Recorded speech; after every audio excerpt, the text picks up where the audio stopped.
afternoon, everybody. Today, I authorize the Armed Forces of the United States to begin a limited military action in Libya in support of an international effort to protect Libyan civilians. That action has now begun.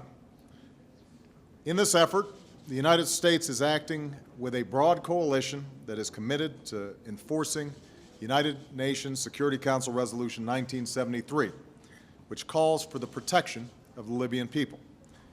That coalition met in Paris today to send a unified message, and it brings together many of our European and Arab partners.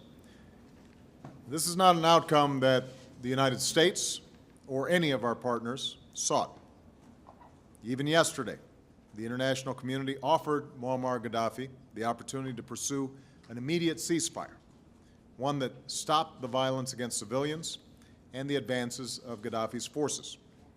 But despite the hollow words of his government, he has ignored that opportunity. His attacks on his own people have continued.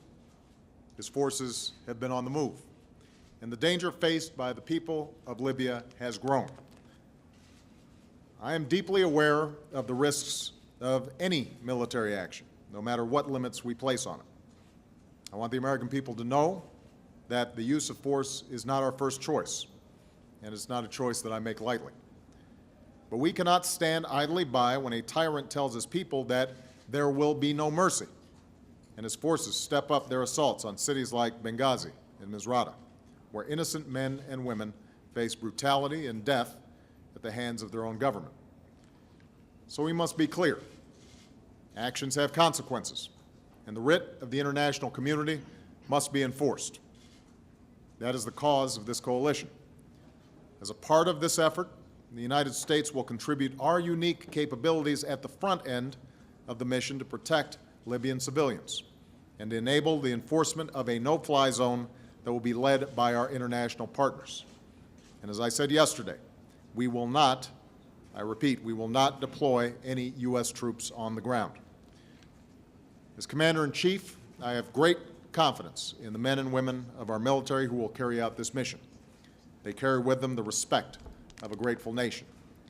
I'm also proud that we are acting as part of a coalition that includes close allies and partners who are prepared to meet their responsibility to protect the people of Libya and uphold the mandate of the international community. I've acted after consulting with my national security team and Republican and Democratic leaders of Congress.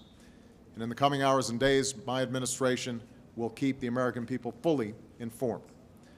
But make no mistake, today we are part of a broad coalition, we are answering the calls of a threatened people, and we are acting in the interests of the United States and the world.